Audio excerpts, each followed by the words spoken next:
Hi, a warm welcome to all of you. Welcome to Becoming Better, the channel that shares knowledge on comprehensive personal development through great books. Have you ever had an experience like this?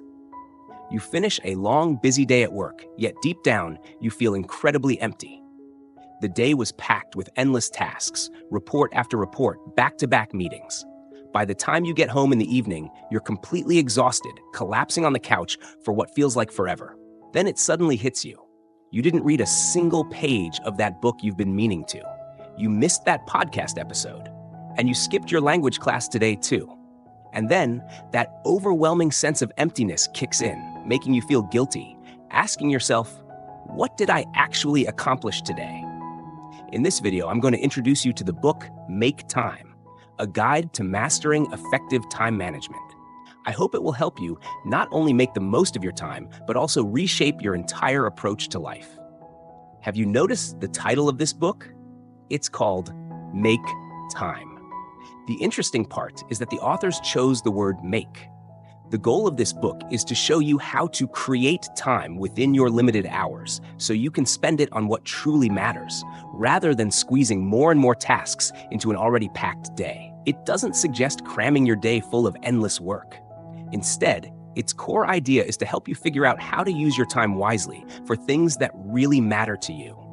Why is this so important? The book shares a story from one of the authors. One day, while he was at home playing with his kid, he absent-mindedly reached for his phone to check his email. His child asked, "Dad, why are you looking at your phone?" That simple question made the author suddenly realize that for so long, he had misunderstood what productivity really means. He realized that productivity isn't just about getting important tasks done, because oftentimes that's just about quickly fulfilling other people's priorities. Productivity isn't just about putting important tasks first, it's about making sure those tasks are yours. In other words, your time should be spent on things that are truly valuable to you. If you've never thought about this before, maybe it's time to wake up and ask yourself, what am I actually spending my time on? We've all heard the saying that time is money, but if we're not mindful about how we spend it, chances are our time is being taken by someone else. If you're not in control of your time, someone else will be. The two authors of this book, Jake and John, both worked at Google. They were involved in designing large-scale projects like Gmail, Google Hangouts, and YouTube. They shared a common struggle when it came to time management. Every day was overloaded with endless work. So how do you manage such a heavy workload and still effectively control your time? After years of research and experimentation, they co-wrote this incredibly practical book, applying its lessons to their own lives. Because of this approach, Jake found the time to create the design sprint, which has been used by companies like Uber, Lego, and the New York Times. Meanwhile, John made time to pursue his dream of traveling the world by sailboat with his wife. Now, back to the big question. How can you make sure you're using your time for yourself? This book offers a 4-step process to help you make time. I'll break down each of the steps and give you some key takeaways on how to actually implement them in your life. So, let's dive into it together. The first step is highlighting. You need to identify what you want to create time for. Why is it that our time so often gets taken by others? In the book, one key reason is explained. It's because you haven't clearly defined what your main focus is. At work, your manager or coworkers might assume you have plenty of time, so they come to you for help. In your personal life or studies, instant pleasures can easily pull you into a time-wasting black hole without you even realizing it. This leads to procrastination and prevents you from focusing on the important tasks you need to get done. So how do you stop others from stealing your time? Before starting your day, you need to make a decision. Figure out what your main focus for the day will be. But deciding isn't enough. You need to write it down, highlight it, and put it somewhere you can see it often. Just like highlighting in a book, this serves as a reminder and keeps your focus front and center. Here's the key. The important task you prioritize must be your task, not someone else's. So how do you know what's truly important to you? There are 3 criteria to keep in mind. First, the task should have a sense of urgency. Second, completing it should give you a sense of fulfillment. And lastly, it should bring you joy or satisfaction while doing it. The more a task meets these three standards, the more it should be a priority. For example, as someone who works in research, no matter how many emails I need to respond to, or how many translation projects or urgent tasks I have, I always try to push those tasks to the afternoon and reserve my mornings for writing. Writing is my main focus, and I stick to that. But let me emphasize this, just because a task is important doesn't mean it always has to be done first. For instance, if you have a morning training or class that you must attend due to your team or company's schedule, then you'll have to complete that first. Once it's done though, make sure to remind yourself what your main focus is and jump straight into that. Or take another scenario. If coworkers or friends ask you to help with something, you need to carefully consider it and learn how to say no. This is a skill you have to practice. Learning to say no to multiple tasks and focusing only on what's essential to you. Now, you might be thinking, what if my boss asks me to do something? How can I say no to my supervisor? In this case, you can use what's known as workload redirection. Simply ask your boss, I have 2 important tasks on my plate right now. Which one should I prioritize first? This puts the decision back in their hands. As for others, you can use clear communication to turn them down. These days, many people are afraid of missing opportunities or worried about hurting others' feelings, so they hesitate to say no. But you need to remember, the most important person is you, not anyone else. Learn to say no often. It's how you protect your time. Now, let's move on to step 2. Laser. We all know that laser beams have incredibly powerful focus, strong enough to even cut through diamonds. To create more time in your life, you need to train your focus to be just like a laser, cutting through everything that distracts you. So how do you do this?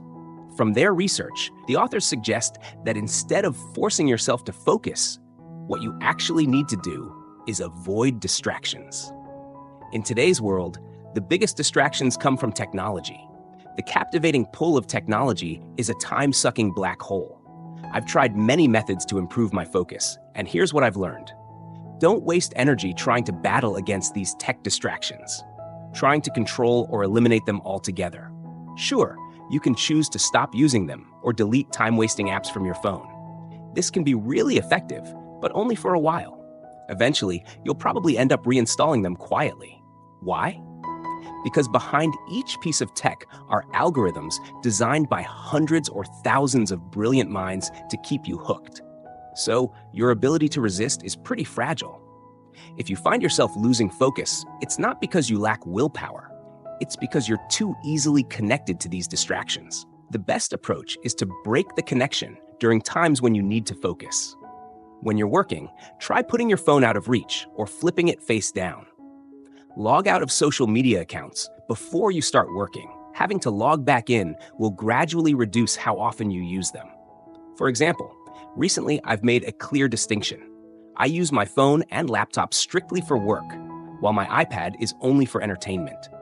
By setting up this clear boundary, I've been able to avoid distractions when I'm working and better manage my time spent on social media and other fun activities. So, how do we create more time? It comes down to training your ability to focus.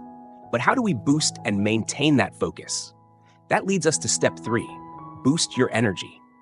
You need to stay active, eat well, and prioritize quality sleep. Think about it. If you start your day feeling sluggish and exhausted, there's no way you'll have the energy to get through your tasks, and you'll be even less able to resist the temptation of distracting technology. The benefits of increasing your energy levels have been talked about countless times, so I won't dive into that here. Instead, let's focus on the methods the authors suggest. When it comes to exercise, you don't need to overdo it. If you can work out 3 to 5 times a week and get your heart rate up each time, you're already in a great place. For eating, the authors recommend adopting a more primitive diet. Eat foods in their most natural state and cut down on processed foods. This reduces the strain on your body when it comes to absorbing nutrients.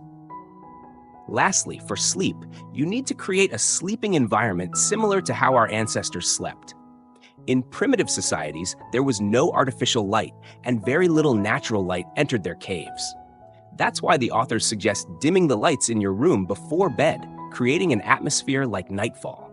This sends a signal to your brain that it's time to sleep. You can also try something I do. Set a strict rule for yourself. No phone use for 30 minutes before bed. The blue light from your phone isn't just harmful to your eyes and skin, it also disrupts your sleep cycle. Plus, the electromagnetic radiation from your phone can even increase your risk of cancer. And finally, the last step, equally important yet often overlooked, self-reflection. The science behind this is simple. You need to develop a habit of tracking and reviewing your progress. The book emphasizes the importance of regularly optimizing your workflow by periodically reflecting on what key tasks you've completed and which ones you haven't. At the end of each workday, take just 30 minutes to review your day. Where did your time go? Did you waste it on TV, Facebook, TikTok, or online shopping? By reflecting on your day, you'll be more aware of your behavior and can adjust your actions and time management for the next day. So, these are the insights I wanted to share with you. In summary, this book teaches us that to have more time, it's not about managing time itself. It's about managing your focus, energy, and attention. We all have the same 24 hours in a day, and to make the most of it, you can try the methods from this book. Plan your day in the morning, reflect at night, and stay focused on your priorities during the day. Learn to say no, stay active, eat well, get enough sleep, and stick to your routine. I wish you success in creating more meaningful time in your life.